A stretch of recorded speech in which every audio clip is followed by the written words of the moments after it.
Juan ha dicho mi nombre, yo he dicho, eso pone mi DNI. El Estado español me identifica con ese nombre, además de con un número.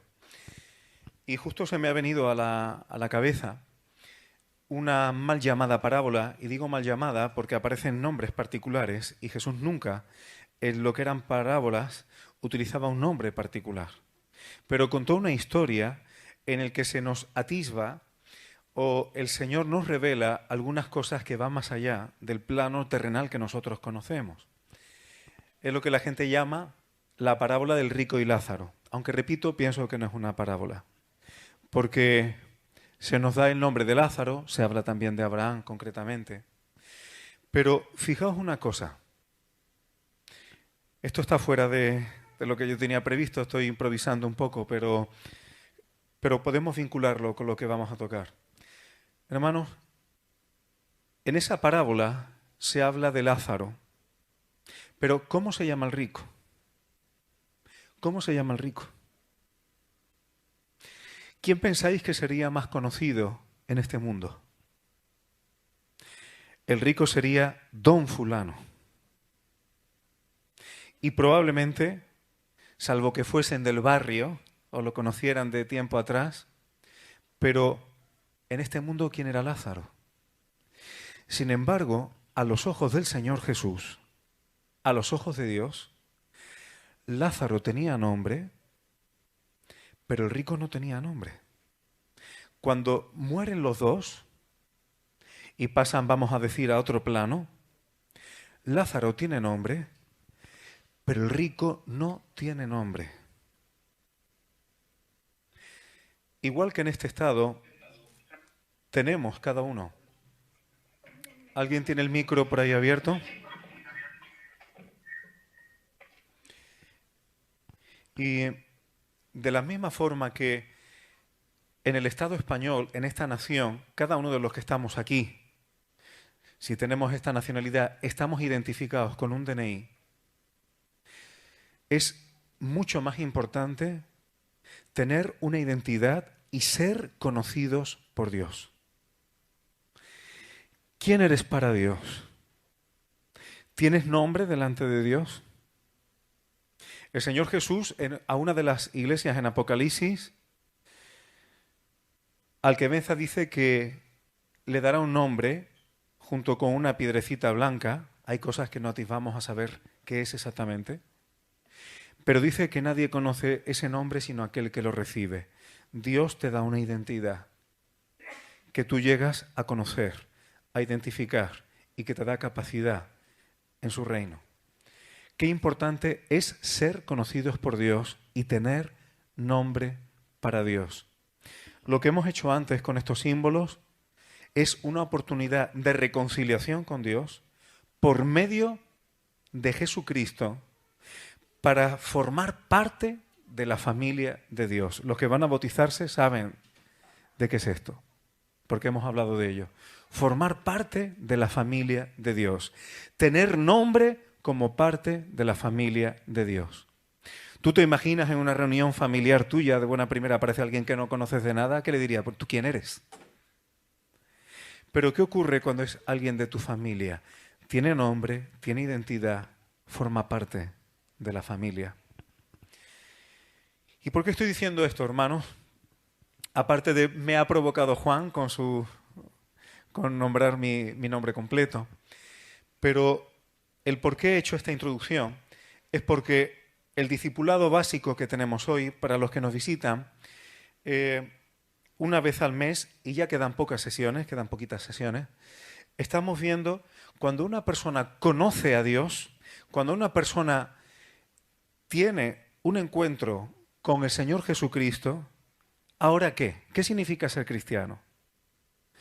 Elementos básicos para vivir como discípulo de Jesucristo.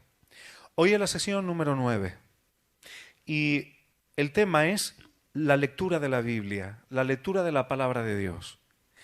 Y es importante este asunto para los nuevos creyentes, para las personas que son nuevas o todavía no tienen mucha experiencia en el Señor, entender bien esto. Los que llevamos más tiempo seguimos necesitando de la lectura de la Biblia. Pero es muy importante que las personas más nuevas entiendan esto bien. Cuando veía a Tiago antes, Tiago es el bebé que anda ahí detrás, pensaba que qué es lo que tienen que hacer Manuel y Noemí para que Tiago vaya creciendo. Este ejemplo creo que se lo habéis escuchado a mi padre alguna vez. Manuel y Noemí cogen por las piernas y por los brazos a Tiago cada noche y empiezan a estirar un poco a ver si consiguen que el niño crezca. ¿Hacéis eso, Manuel, por las noches? ¿No? ¿No es un buen método para que crezca un niño, un bebé? ¿Qué es lo que hay que hacer para que una vida crezca y se desarrolle en un bebé? Hay dos cosas que son principales: alimentarlo y limpiarlo. Cuando hay alimento e higiene, la vida natural que hay en Tiago se va a ir desarrollando y sin necesidad de estirarlo, ni cosas artificiosas, extrañas o ridículas, pues de seguro Tiago va a ser un hombretón de aquí a no muchos años. Crecerá, se desarrollará y cogerá tamaño. Pues bien, la palabra de Dios promete una cosa a todo aquel que viene a Él y se reconcilia con Él. Es lo que la palabra, lo que la Biblia llama nacer de nuevo. Aunque uno sea mayor, esta es la conversación que tuvo Jesús con Nicodemo. Y Nicodemo, siendo un gran sabio de Israel, no lo entendía porque no le encajaba en la lógica, a pesar de que hay versículos donde se profetizaba algo similar. Jesús dijo que era necesario, para entrar en el reino de Dios, era necesario nacer de nuevo. Y esto se lo estaba diciendo a un señor mayor. ¿Cómo voy yo a volver al vientre de mi madre? Cuando uno viene a Cristo, hay una nueva vida, aunque yo tenga este cuerpo que se va deshaciendo, que tiene y tendrá sus achaques, y que si el Señor permite que yo me haga mayor, pues irá perdiendo facultades, se irá arrugando, como yo digo, el pijama se nos arruga a todos. Pero hay una vida nueva en Cristo que se va desarrollando y aunque la vida vieja y este cuerpo se vaya deshaciendo poco a poco, porque es de la vieja naturaleza y porque ha pecado, pero la nueva naturaleza en Cristo va creciendo. Y para que la vida nueva en Cristo crezca y se desarrolle, ¿qué se necesita? Lo mismo que hemos hablado de Tiago: alimento e higiene. Estas dos cosas nos las da la Biblia, la palabra de Dios, con mucha abundancia y exactitud. La palabra de Dios tiene la capacidad de alimentar la nueva vida que yo tengo en Cristo. Y también tiene la capacidad de señalarme dónde necesito limpieza y cómo limpiarme. Y cuando esas cosas se realizan por inercia como una vida natural en Cristo, pues tu nueva vida, mi nueva vida en Cristo va creciendo y se va desarrollando. Y si somos persistentes en eso, llegamos a ser personas maduras en el Señor. Y eso es algo súper necesario hoy día. Gente madura en Cristo. No ser un niño en Cristo, sino personas maduras en Cristo. Lo que Tiago come ahora no es exactamente igual que lo que comerá seguramente cuando tenga unos 15, 16 años. Ya sabéis que a los adolescentes le entra un hambre especial, comen mucho y de todo. En función de su desarrollo irá comiendo más sólido. En función del desarrollo espiritual, el alimento y lo que vamos conociendo la palabra y recibiendo de ella nos va haciendo madurar. Esto que estoy diciendo, hermanos, es bastante simple, pero igual que sencillo de entender, es básico y fundamental. Y para mí, el asunto de la palabra y de la Biblia es tan importante porque es una señal de que hay vida. Una de las razones en las que los papás de Tiago pueden darse cuenta de que está vivo es cuando tiene hambre. Porque cuando tiene hambre seguramente avise y no discretamente. Cuando un bebé tiene hambre no va a ser discreto. ¡Ah! Y si no atiende, R, ¿verdad? Y muestra la energía y la vida que tiene porque quiere comer, tiene hambre. Para mí, algo fundamental, cuando una persona viene al Señor Jesucristo, lo que te hace tener vida en Cristo no es una religión, no es asistir a reuniones, no es lo que tú puedas hacer. Lo que es una evidencia de que la vida de Jesucristo está en ti es cuando tienes hambre. Y eso muchas veces lo detectamos. ¿No detectas a veces cuando hay personas que tienen hambre de su palabra? Tienen hambre de la palabra de Dios. Hambre de lo que Dios tiene que revelar. Hambre de lo que Dios tiene que decir. Y quien no dispone o conoce la Biblia o palabra, cuando tú hablas palabra de Dios o dices conforme a las palabras de Dios, te vas a dar cuenta que hay personas que se lo beben, que se alimentan de eso. Y que es algo que va más allá de conocimiento intelectual. No es hinchar la cabeza de conocimiento. Es algo que viene a tu corazón y que te alimenta. Y que te hace crecer. Por eso, hermanos, a mí no me cabe ninguna duda que la Biblia, la palabra de Dios, no es solamente letras ahí puestas. En la palabra de Dios, a pesar incluso de que son traducciones y que está escrito en papel, o como yo lo tengo aquí, hasta digitalmente, hay algo sobrenatural en lo que dice la palabra de Dios.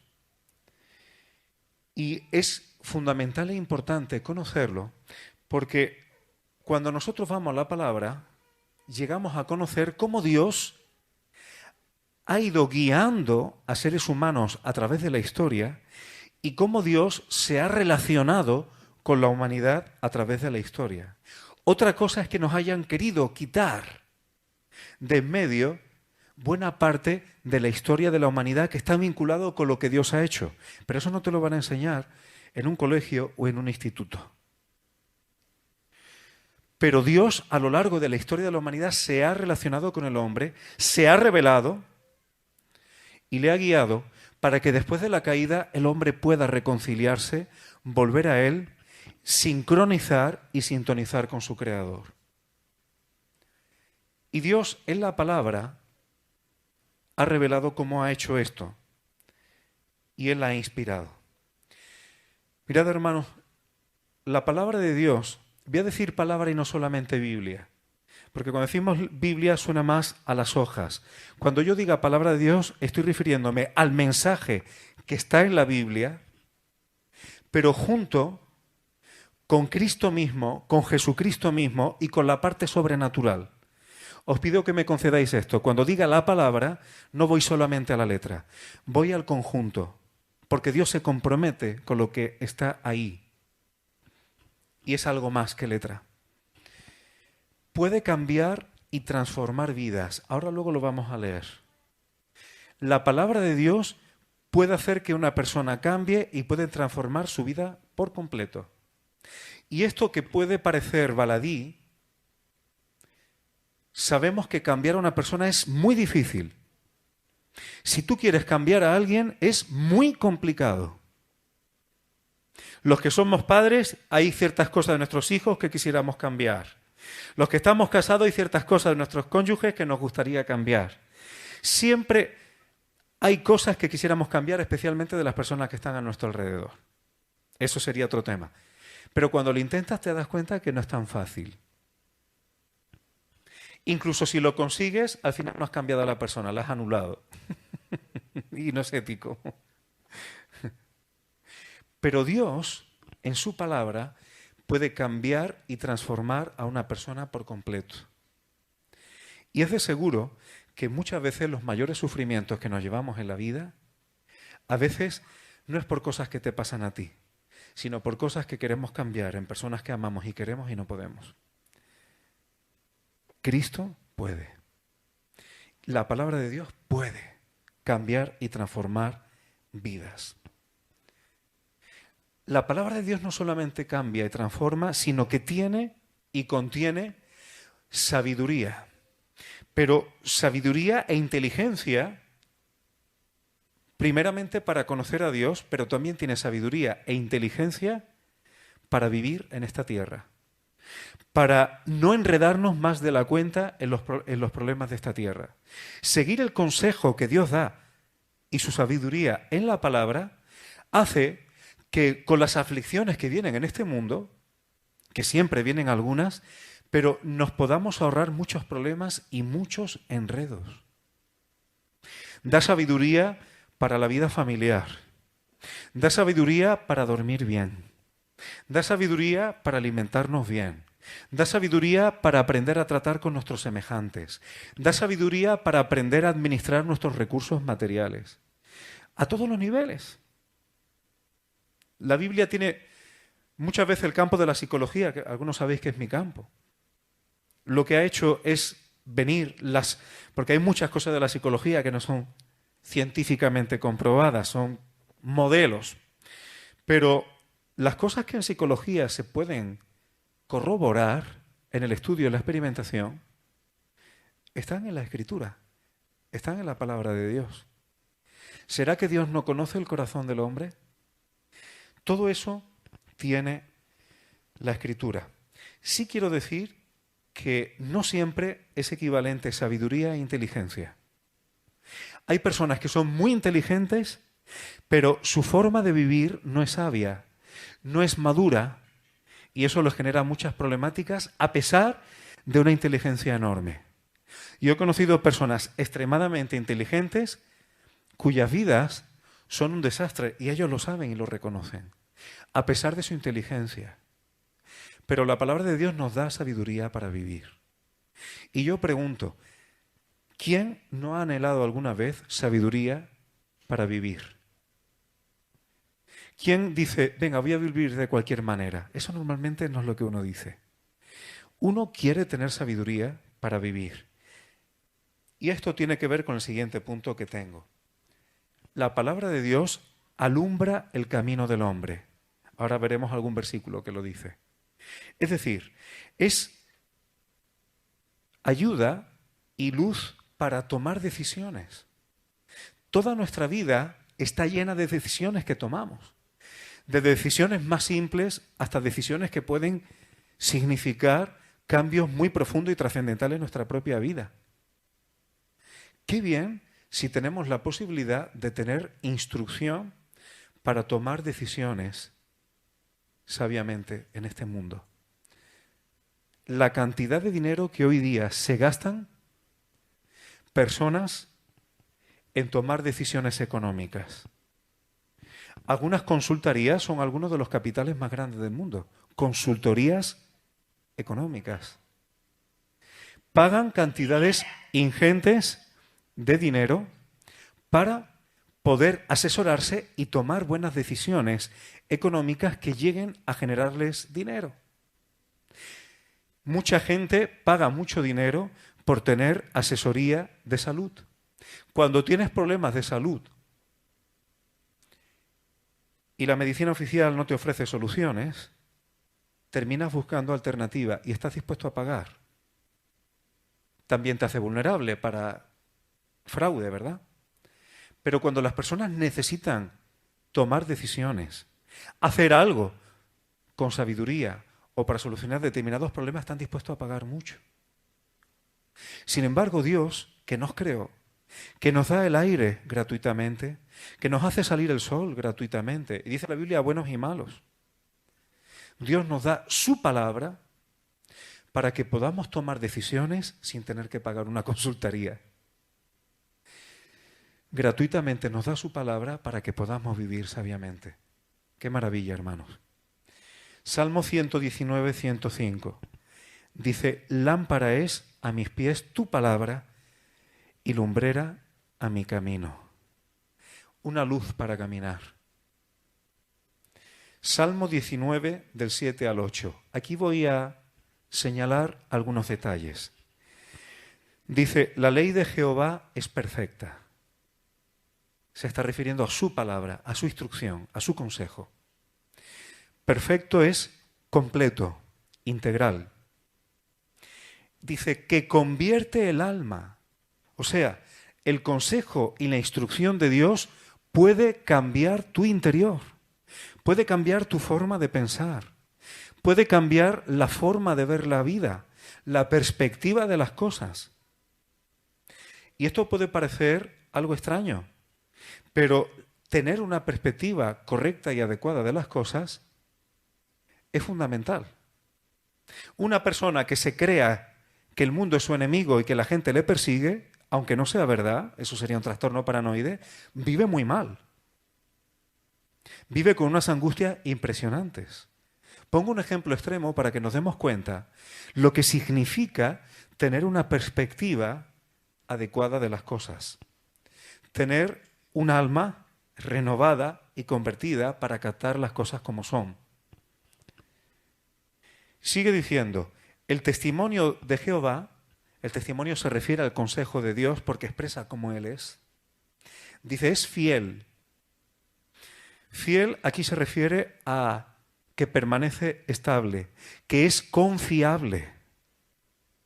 ¿Cuántas cosas hoy día son confiables? ¿Tu propia palabra es confiable? No digo que en nada, ni mucho menos, pero ¿hasta qué límites? ¿Cuántas veces nosotros a veces decimos sí a algo? Y hay veces que queremos cumplir con lo que hemos dicho, pero nos resulta imposible. O decimos sí a algo y al final vemos la manera de no comprometernos con lo que hemos dicho. Pero lo que Dios dice es confiable. Y teniendo en cuenta la dificultad que hoy día hay de encontrar nada que sea confiable, esto es un descanso también para el alma. Y sigue diciendo que hace sabio al sencillo. Una persona sencilla, una persona que no sea el más inteligente, una persona que no sea, que tenga un coeficiente intelectual de 160 o más. La palabra de Dios, el consejo de Dios puede hacer mucho más sabio a una persona, aunque sea más sencilla, en todo su orden de vida. Los mandamientos de Jehová son rectos, es decir, tienen justicia, tienen rectitud, tienen moralidad. Lo que el Señor dice tiene rectitud, que alegran el corazón. Cuando las cosas son rectas, hermanos, el corazón se alegra. Cuando uno es normal, vamos a decir, si eres una persona normal, verás que el corazón no se alegra cuando eres testigo de injusticias, cuando te llegan malas noticias, cuando escuchas cosas que sabes que van o en contra de la humanidad o en contra de alguien o que han hecho sufrir a alguien, cuando las cosas no son justas, cuando se presiona, cuando suceden barbaridades, si eres una persona normal, que yo sé que sí, esas cosas no alegran tu corazón. Pero el consejo de Dios y sus mandamientos son rectos y eso alegra el corazón. Y fijaos una cosa, la Biblia vincula la justicia con la paz. Y no es el tema porque sería bastante largo. Nosotros cuando participamos de estos símbolos recordando la muerte de Jesucristo, muchas veces nosotros cuando pensamos en la muerte de Jesús lo vemos desde una perspectiva, permitidme utilizar esta palabra, casi sentimental. El Señor me amó tanto que se sacrificó por mí. Y es cierto. Pero el sacrificio del Señor Jesucristo, cuando estudiamos a fondo y a profundidad su vida, su muerte y lo que es la ley de Dios, te das cuenta que eso fue una obra maestra de ordenamiento jurídico de Dios. Extremadamente cabal y precisa conforme a la justicia de Dios. Por eso tenemos paz. Dice la palabra, justificados por la fe, ¿qué? Tenemos paz para con Dios. Pero primero hay justificación. ¿Qué pasa si yo ofendo a mi hermano Juan, le hago un daño a mi hermano Juan Y ahora tú vienes y le dices a Juan, bueno, Juan, como eres cristiano, tienes que perdonar a Efraín. Venga, no ha pasado nada, no ha pasado nada. Y a la siguiente voy y se la vuelvo a hacer. Venga, Juan, que tú eres cristiano, perdónalo, venga, y ya está, y hago un esfuerzo, y se lo vuelvo a hacer, se lo vuelvo a hacer, se lo vuelvo a hacer. Si no hay un arrepentimiento en mí, si no hay una cierta justicia en mí, por mucho que Juan me perdone, pero su corazón no va a estar alegre precisamente. Siempre va a haber un sinsabor. Los mandamientos y el consejo de Dios tienen rectitud y como consecuencia de la paz que eso produce, el corazón se alegra. Y hermano, esto no es simplemente poesía, aunque sea un salmo y sea poético. La Biblia, cuando habla del que se emborracha, dice que el vino y el alcohol alegra el corazón. No es lo mismo una euforia artificial, aunque la persona esté contenta, que un corazón alegre porque haya paz, porque haya armonía y porque haya equilibrio con las personas y en tu forma de vivir. Una cosa es artificiosa y la otra se sustenta sobre contenido y realidad. Lo que se sustenta sobre contenido y realidad te hace sentirte realizado en tu vida. Lo que es artificioso, como es momentáneo, cuando toca contacto con la realidad, otra vez vuelven a lo artificioso y así comienzan muchas adicciones. Pero lo que Dios aconseja e instruye al hombre alegra el corazón de una forma real, no artificial, con los pies en la tierra. El precepto de Jehová es puro que alumbra los ojos, pureza. Enfoca en las cosas que son verdaderamente importantes. Enfoca la mente, enfoca el corazón, enfoca la vida. Como dice Santiago, el hombre de doble ánimo es inconstante en todos sus caminos.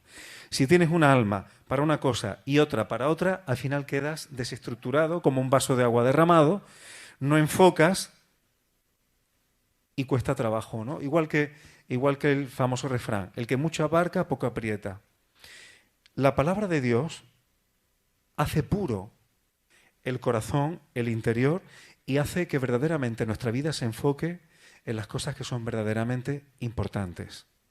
Perder el tiempo es perder la vida, porque nuestra vida es un poco de tiempo que Dios nos da debajo de este sol. Si enfocamos el tiempo de vida que Dios nos da en las cosas que tienen importancia, eso enfoca tu vida de tal manera que la hace con contenido no solamente aquí y ahora, sino para lo que venga después de esta vida. Así que la palabra de Dios, hermanos, después de estas cosas que estamos viendo, es una necesidad para el hombre. Es una necesidad para el ser humano. Dice Mateo 4:4, aquí Jesús estaba aludiendo a lo que dice Deuteronomio también. Dice, no solo de pan vivirá el hombre, sino de toda palabra que sale de la boca de Dios. No solamente necesitamos tener el estómago lleno para vivir, sino necesitamos que Dios hable para vivir. Hay una profecía en el capítulo 8 de Amós que yo creo que no ha llegado todavía, pero también pienso que no queda mucho tiempo para que lleguemos a este momento. Dice que vienen días, y dice el Señor, lo dice Dios mismo, en los cuales enviaré hambre a la tierra, no hambre de pan, ni sed de agua, sino de oír la palabra de Dios, de Yahvé. Hermanos, habrá un momento en que la humanidad que le da la espalda a Dios y que no ha querido la palabra de Dios, Dios va a decir, pues, vale, lo que tú quieres te lo voy a dar. Y la humanidad va a tener hambre y sed de palabra de Dios y no la van a hallar. Es por eso, hermanos, que teniendo en cuenta estas cosas, conocer la palabra, escudriñar las Escrituras, nos da un bagaje, nos da un alimento que nos ayuda en esta vida, pero que también puede ayudar a las personas que tienen hambre. También la Biblia y la palabra es un espejo que revela la realidad de cada uno. Muchos sabemos que cuando estamos leyendo la palabra, la Escritura, hay veces que parece que te está desnudando el alma. Está señalando cómo soy. Las cosas que muchas veces yo no quiero ni ni mirar de mí mismo, que sé que están, pero prefiero mirar para otro lado. Y ahora voy a la palabra y me las pone en grande, como una fotografía. Efraín, ¿has visto esto? Eso lo hace la palabra. Dice Hebreos 4, versículos 12 y 13, que la palabra de Dios es viva y eficaz, es dinámica, es útil y tiene dinamismo. Más cortante que toda espada de dos filos. ¿Tú has visto alguna vez al niño cuando está aprendiendo a manejar cuchillo y tenedor y le pones un trozo de carne y quiere comerse la carne, pero la grasa no, que le da asquito? Y empieza con el cuchillito ahí poquito a poco a ver si consigue ir quitando la grasa. ¿Lo habéis visto alguna vez, los niños? La palabra de Dios tiene la capacidad quirúrgica de, en tu alma y en tu corazón, discernir los detalles más increíbles. Y dice que discierne los pensamientos, dice que penetra hasta partir el alma y el espíritu, las coyunturas y los tuétanos. Y esto sería para hablarlo tranquilamente, pero yo muchas veces necesito saber qué es del Espíritu de Dios y qué es de mi propia alma. Porque como yo quiera las cosas de mi propia alma, ponerle el sello como si fueran de Dios, muchas veces voy a meter la pata. Y a veces yo necesito discernir cuando algo es de Dios o cuando es de mi propia alma. Porque cuando, no sé si te pasa a ti, pero cuando yo quiero algo y soy muy obstinado, muy cabezota, a veces cuando estamos en un alma eufórica es muy fácil confundir lo espiritual con lo de mi propia alma. Pero ahí viene la palabra, con su precisión quirúrgica. Efraín, este eres tú, este soy yo. Y Dios se revela. Y discierne los pensamientos y las intenciones del corazón. Y dice el 13, no hay cosa creada que no sea manifiesta en su presencia. Si es que Dios lo ve todo, delante de Él estamos completamente expuestos. Y qué maravilla que en la palabra Él nos señala las cosas que Él ya ve y que ya sabe. Pero es como un espejo para nosotros mismos. Y para terminar esta parte, cuando Dios habla, o cuando queremos que Dios nos hable de una forma incluso particular o personal, normalmente Dios habla basado en lo que ya ha dicho antes. Es muy raro que Dios diga algo que no haya revelado previamente en su palabra. Y esto hasta cierto punto nos protege de iluminados que tengan una revelación de Dios extraordinariamente nueva y que le da la vuelta a todo. Cuando Dios habla basado en lo que ya ha revelado antes. Dios no es incoherente. Dios no tiene varias personalidades. Dios tiene, vamos a decir así, un testimonio, un carácter y es estable. Dios no cambia. Así que cuando Dios habla, ya lo ha dicho en el pasado. Fijaos en Isaías 42, versículo 9, dice la segunda parte, yo anuncio cosas nuevas antes que salgan a la luz, yo os las haré notorias. Es decir, Dios dice que va a hacer cosas nuevas y las anuncia, pero antes que esas cosas ocurran, Él las avisa. ¿Para qué? Para que se hagan notorias. Cuando Dios ha avisado las cosas antes en su palabra, y nosotros conocemos su palabra, cuando Dios hace que lleguen, se hace notorio lo que ya avisó. Es una de las razones por las que hay profecías en la Biblia. Dios anuncia las cosas. Y es una forma de conocerle y comprobar cómo es el omnipotente y el poder tan enorme que tiene. Que dice las cosas, parece que los senderos del mundo van por otro lado, pero a su debido tiempo empiezan a cumplirse. Y los que conocen lo que Dios ha dicho, empiezan a hacerse notoria y dicen, es que Dios lo dijo antes. Y está ocurriendo lo que Dios avisó. Un versículo que a mí me encanta es Isaías 46, bueno, son dos versículos, el 9 y 10. Dice Dios, acordad de las cosas pasadas desde los tiempos antiguos. Ya he dicho que hay partes de la historia que no enseñan, pero que la Escritura ya revela. Porque yo soy Dios y no hay otro Dios y nada hay semejante a mí. No hay nadie como Él, Dios es único. Y fijaos lo que dice el versículo 10, aquí lo subrayo, que anuncio lo por venir desde el principio. O sea, desde el principio ya Dios ha dicho lo que va a hacer.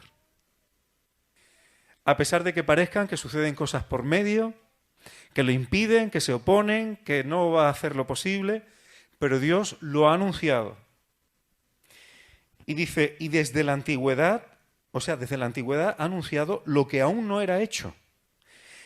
Que digo, mi consejo permanecerá y haré todo lo que quiero. Dios es el único que puede hacer, permitidme esta expresión, no lo digo con irreverencia, Dios es el único que puede y tiene derecho a hacer lo que le dé la gana. Y se ha revelado al principio y ha dicho, esto es lo que quiero y lo voy a hacer. Y eso no hay quien lo cambie. Y sucederá. Y estas cosas que Dios ha dicho que va a hacer y que ha prometido y que se ha propuesto en sí mismo, ya está revelada en la palabra de Dios.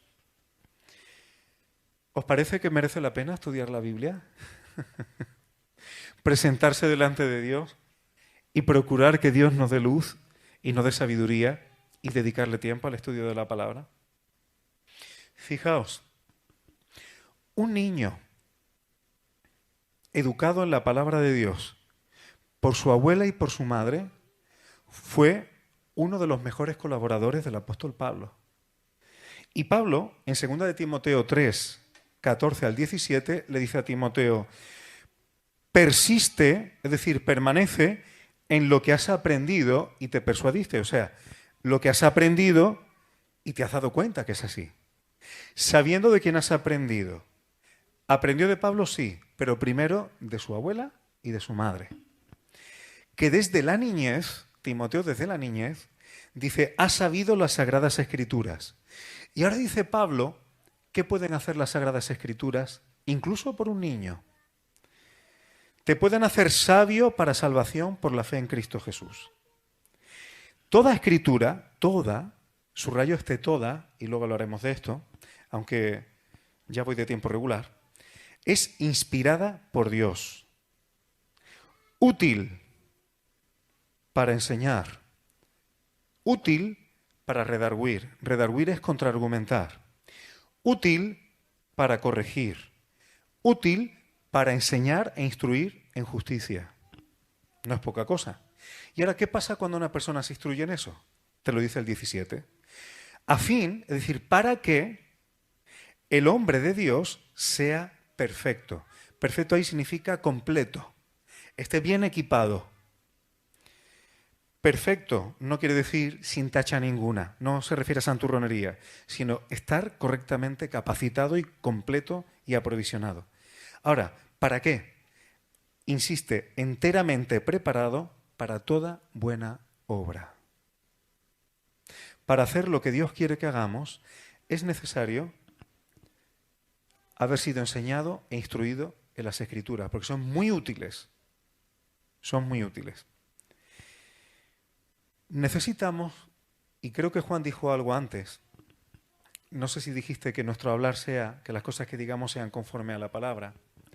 Cuando nosotros vamos a la palabra de Dios con frecuencia, hay un momento en que tu hablar y lo que tienes en el corazón se alinean y se sincronizan con lo que Dios tiene en su corazón, porque está en la palabra. Y eso es precioso.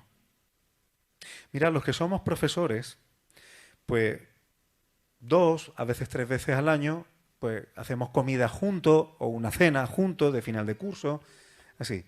Adivinad cuál es el tema de conversación el 80% del tiempo cuando los profesores estamos juntos comiendo.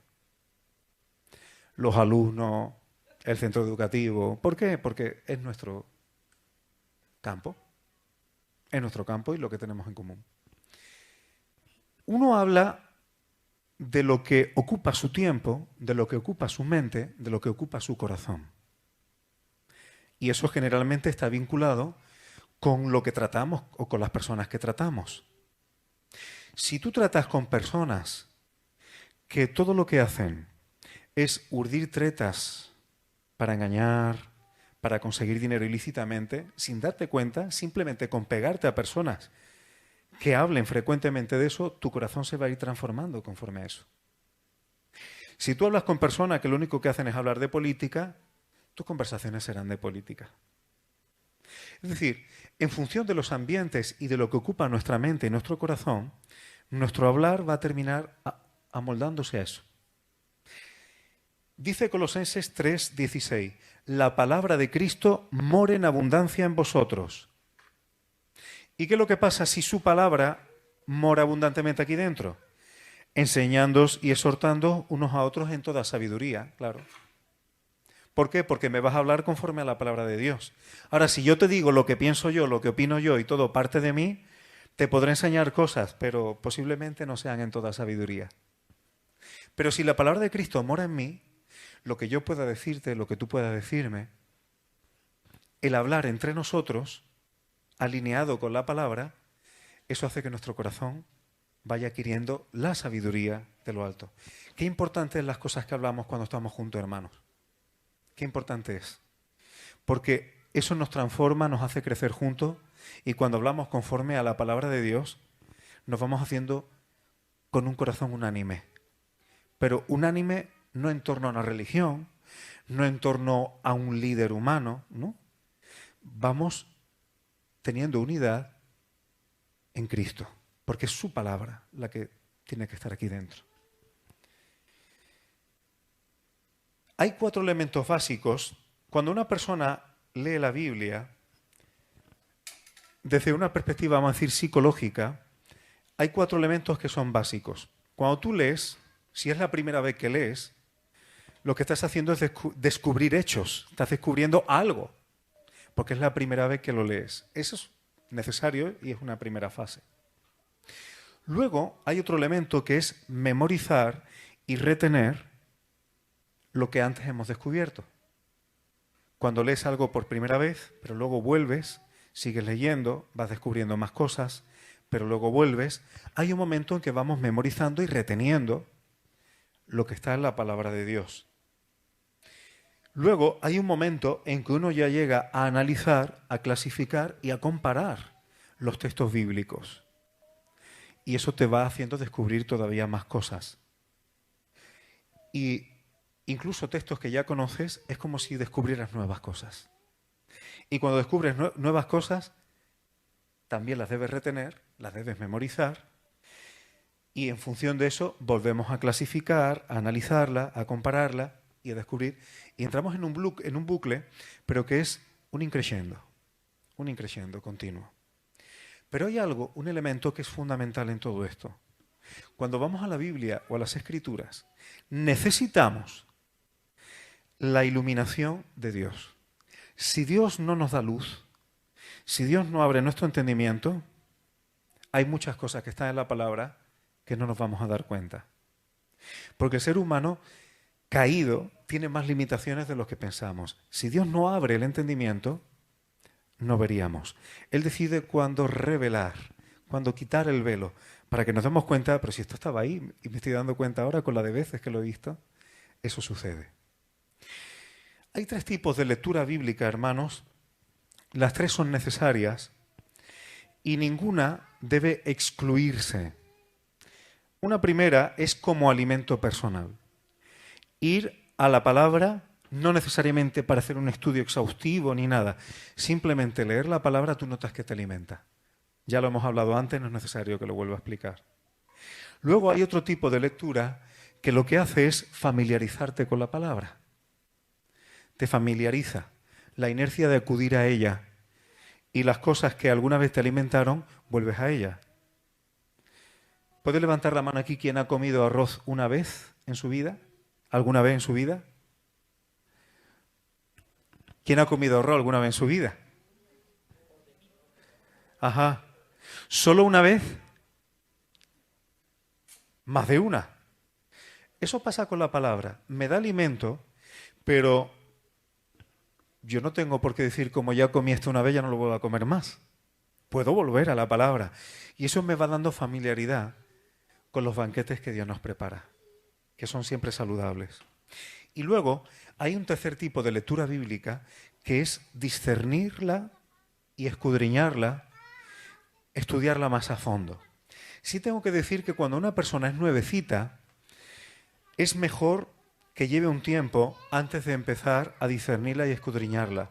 Muchas veces, hermanos, he conocido personas que por tener buenas capacidades intelectuales, cuando vienen a las Escrituras y a la palabra por primera vez, por no haber empezado con la parte del alimento y de la familiaridad, se sobreestiman tanto intelectualmente que directamente entran en Biblia queriendo escudriñar, discernir todos los detalles y las cosas más profundas, y no es bueno, porque esas personas generalmente terminan solamente en su propio intelecto, pero hay aspectos de su espiritualidad que no llegan a despertarse, por haber acudido a la Biblia solamente desde una perspectiva intelectual y confiando y basándose solamente en esas capacidades que tienen. Eso es un tapón. Y hay un momento que la persona se da cuenta que ya no sabe más y deriva incluso en historias, vamos a decir, raras. ¿Vale? Hay algunos principios, y como el tiempo está pasando, voy a ir rápido. Cuando nosotros queremos ir a la Escritura para discernirla y escudriñarla, lo primero que pensamos es: dame un método, dame un procedimiento, dame una manera de yo estudiar la Biblia para conocerla. Y los hay, y buenos. Pero ¿sabes una cosa? Lo primero y el requisito principal para estudiar las Escrituras no es el método, es la persona. No es cómo la estudio, es cuál es tu actitud. Primero es cómo estoy yo y cuál es mi actitud. Eso es previo. Y a partir de ahí hay buenos métodos para estudiar las Escrituras. Primero, para estudiar las Escrituras tienes que darle importancia a las Escrituras. Los apóstoles en Hechos 6, versículo 4, había unas necesidades para repartir alimentos y eligieron personas, delegaron personas, porque ellos era prioritario que se dedicaran a la oración y a ministrar la palabra de Dios. Es prioritario, tiene importancia. Luego, algo que la persona necesita tener cuando va a las Escrituras es flexibilidad y firmeza al mismo tiempo. ¿Qué quiero decir con flexibilidad y firmeza? Tienes que ser flexible para dejar y estar dispuesto a que la Biblia rompa tus esquemas, a que la Biblia abra tu mente, a que la Biblia abra tu corazón, a ser permeable a lo que la Biblia tenga que decir, a lo que la palabra tenga que decir, ser flexible a eso. Pero al mismo tiempo firme en que cuando la Biblia te va trayendo revelación, esas cosas que la Escritura va dejando claras, muy claras, las tengamos como por una roca para edificar. Otra cosa que es necesario y ayuda muchísimo a estudiar la palabra es el inconformismo. Como tú pienses que por saber un poco de Biblia ya sabes más o menos cómo Dios funciona, Sí, yo ya sé esto y esto, como si fuera un manual de instrucciones de una lavadora, a partir de entonces has dejado de crecer espiritualmente, has dejado de conocer más de la palabra y por tanto de Dios. ¿Qué es lo que dijo María cuando el ángel le reveló que iba a tener a Jesús? Dice: a los hambrientos colmó de bienes. Cuando tú eres inconformista en ese sentido o tienes hambre de la palabra, tienes una buena disposición para que Dios te vaya revelando más cosas de la palabra. El día que uno crea que ya sabe lo suficiente, entonces habrá dejado de probar los mejores platos. Y algo importante en la persona también es orar para entender. Cuando hay cosas en la Escritura que no las entendemos bien, no hay que inquietarse. Se deja aparcada y uno puede orar y le pide a Dios que le dé revelación de eso. En mi experiencia personal, hermanos, a veces cosas que no entendía bien, yo se las he pedido al Señor y en poco tiempo he visto respuesta. Otras veces hay otras cosas que he tenido que esperar meses y meses y meses y a veces la respuesta estaba incluso al lado de lo que no entendía. Pero el Señor tenía que abrirme los ojos. Hay que orar para entender. Se necesita humildad y santidad delante de Dios para escudriñar las Escrituras. Hay dos cosas que son una limitación muy importante y me gustaría preveniros. La primera, el engrosamiento del corazón. Una persona con un corazón engrosado no va a ser permeable a la palabra de Dios, sino al contrario. ¿Qué cosas hacen un corazón engrosado? Un corazón se engrosa cuando queda insensibilizado. Insensibilizado. Te acostumbras al lenguaje bíblico, al lenguaje religioso, y te crees que ya lo sabes. Si yo digo la palabra pecado, si yo utilizo la palabra pecado, gracia, misericordia, puedo utilizar palabras que si llevas tiempo en una iglesia te van a resultar familiares y te parecen que las dominas. Pero es mejor tener un corazón no engrosado, no acostumbrado, porque hay aspectos de esas palabras que Dios te puede revelar en su palabra que nunca habías visto antes y que estaban ahí. Y que estaban ahí. Siempre hay que ser humilde. Y la segunda cosa que limita mucho estudiar la palabra es hacer una lectura de la palabra exclusivamente personalista. Eso tiene su tiempo cuando uno es nuevo. Y uno también va a la palabra para alimentarse. Pero si uno va a la Biblia solamente para que me diga cosas a mí, pues no te vas a enterar de muchas cosas. Porque Dios te ama, pero tú no eres el centro del universo. Y a veces vamos a la Biblia queriendo que Dios diga algo personal para mí. Y toda la Biblia no está escrita en singular para ti, aunque haya cosas que también sean para ti y que tú formes parte de ellas. Pero hay personas que van a la Biblia, venga, a ver si el Señor me da una promesa hoy, a ver si el Señor me da una bendición hoy, a ver si el Señor... Eso te va a limitar mucho.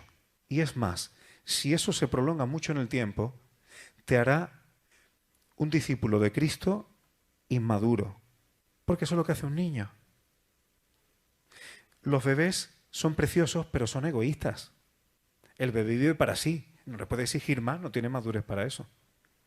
Pero como digo muchas veces, si el bebé ya tiene 40 años y quiere que se lo den todo en bandeja, aquí ya pasa algo.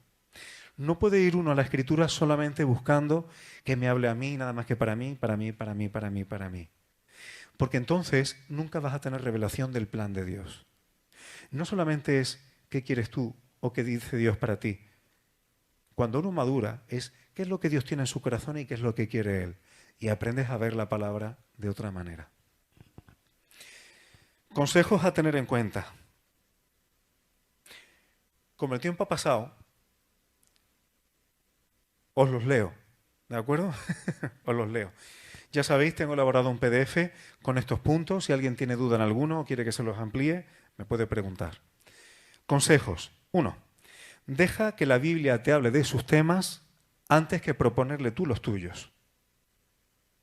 ¿Se entiende, no? Porque si no, volvemos a lo que estábamos diciendo antes. Deja que sea la propia Biblia la que te hable conforme a los temas que está tocando. Y no voy a la Biblia porque tengo esta necesidad a ver qué encuentro.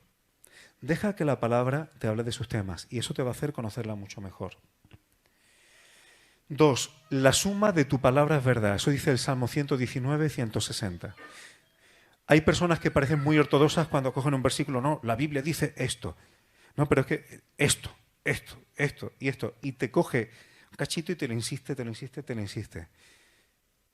Eso puede no ser verdad. Y no porque no esté en la Biblia, sino porque la verdad es la suma de toda la palabra. Cuando sumamos toda la palabra, aprendemos a conocerla porque lleva una dirección y porque apunta en eso. Cuando yo extraigo un trocito de la Biblia y lo insisto, eso parece muy ortodoxo, pero a veces ni es verdad y encima te autoengañas. 3. La revelación de Dios es progresiva. Nadie piense que va a leer la Biblia una vez, 2 o 3 y ya lo sabes todo. Hay veces que Dios se reserva cosas para momentos adecuados de la historia o incluso de tu propia vida. La revelación de Dios es progresiva. Y si hay lagunas, se aceptan, nos humillamos delante del Señor, pero hay veces que el Señor cubre esas lagunas en el momento que es necesario. 4. Hazle muchas preguntas al texto. Cuando leemos de corrido, a veces el texto da información que pasamos de largo. Pero cuando estamos estudiando, saber hacer preguntas adecuadas y muchas preguntas al texto bíblico, te vas a dar cuenta que hay mucho más de lo que a bote pronto parecía. Quinto, el texto no es una excusa para mi especulación. Hay personas que te cogen un trocito de la Biblia ya cumplido y a partir de ahora te hago una especulación y un pensamiento precioso en plan coach emocional. Eso no es conocer la Biblia. La Biblia no es una excusa para yo tener un cheque en blanco y hacer mis propias disertaciones. Paulo Coelho tiene frases preciosas, pero esas frases no han cambiado mi vida. La Biblia tiene frases a veces duras y sí han cambiado mi vida. Por eso, cuando expliquemos la palabra de Dios, debemos procurar no utilizarla nunca como una excusa para hacer nuestras propias elucubraciones. Eso te lleva a engañar a la gente muchas veces. Porque se van contentos, oye, ha dicho una cosa muy bonita, oye, qué bien, me ha gustado mucho y tal. Pero no cambia su vida. Mi palabra no cambia la vida de nadie, aun si fuera entretenida. Pero la palabra de Dios sí. Sexto, la Biblia es el mejor diccionario bíblico. Cuando tú quieras saber lo que significa una palabra de la Biblia, busca dónde la define la propia Biblia. Te aseguro que se encuentran y es asombroso y te va a romper muchos esquemas. Porque la Biblia, cuando habla, por ejemplo, del concepto luz, tú crees que lo entiende, pero no está refiriéndose a este LED. ¿Qué significa luz en la Biblia? ¿Cómo define la Biblia la palabra pecado? ¿Cómo define la Biblia la palabra justicia? ¿Cómo define la Biblia la palabra amor? ¿Qué significa amor en la Biblia? Hoy día mucha gente habla del amor, el amor, el amor, el amor. Incluso gente creyente y cristiano. Pero están definiendo el amor con conceptos humanos. Y el concepto bíblico de amor es muy superior al concepto humano de amor. Que sea la Biblia el diccionario de la Biblia. Y séptimo, aprende a parafrasear la Biblia. ¿Sabe lo que es parafrasear? No todo el mundo ha dicho que sí. Bueno, parafrasear es explicar algo. O sea, imagínate que aquí hay una frase un poco complicada y hay un niño que no la entiende. Yo se la explico, le explico lo que dice esa frase. Eso es parafrasear. Es muy interesante parafrasear la Biblia cuando tú la lees y la estudias. Es decir, explicar lo que está diciendo ahí. Si nos entrenamos a eso y lo perfeccionamos, no solamente te va a ayudar a comprender mejor las Escrituras, sino que te va a ayudar a poder predicar la palabra y a poder enseñar Escritura a otros. Parafrasear. Grandes temas que dan macro perspectiva de la Biblia. Hay que estudiar y conocer el plan de Dios. Eso es un tema que aparece en toda la Biblia. ¿Cuál es el plan de Dios? ¿Qué tiene Dios en su corazón? ¿Qué tiene previsto y programado a través de la historia de la humanidad? Eso está en toda la Biblia. Si yo no cojo esa macro perspectiva, cuando me meta en los detalles, sacaré conclusiones en las cuales me equivoque. No es lo mismo coger una camisa de tu armario que coger una camisa de una tienda y sacarla a la calle. ¿Veis la diferencia? Según el contexto y el marco, un mismo hecho es distinto. Yo he cogido esta mañana la camisa, me la he puesto y me he ido a la calle. Si yo voy a una tienda, hago lo mismo y no he pagado, tengo un problema. Es decir, las cosas tienen sentido en su marco. La Biblia tiene sentido en el marco del plan global e impresionante que Dios tiene. Hay que conocer ese plan para poder entender el resto. 2. Estudiar los pactos de Dios. Para conocer bien el plan de Dios hay que estudiar sus pactos. ¿Con quién hace Dios un pacto? ¿Tiene condiciones o no tiene condiciones? Sus pactos. Y 3. Bendiciones versus maldiciones. Cuando la Biblia habla de bendición y maldición, eso a veces te genera unos itinerarios para aprender a ver por dónde van los linajes de la Biblia, por qué Dios hace esto, por qué no hace esto y por qué pasan muchísimas cosas. Estoy diciendo esto, hermanos, para que os deis cuenta que la Biblia tiene mucho que estudiar, mucho que escudriñar y desgraciadamente hay mucha gente que desconoce estas cosas. Para entender las Escrituras y para poder ser un colaborador de Dios hay que estudiar muchas de estas cosas. Hermano, me estoy dejando algunos puntos, pero llevo ya prácticamente una hora hablando. Entonces creo que lo voy a dejar aquí.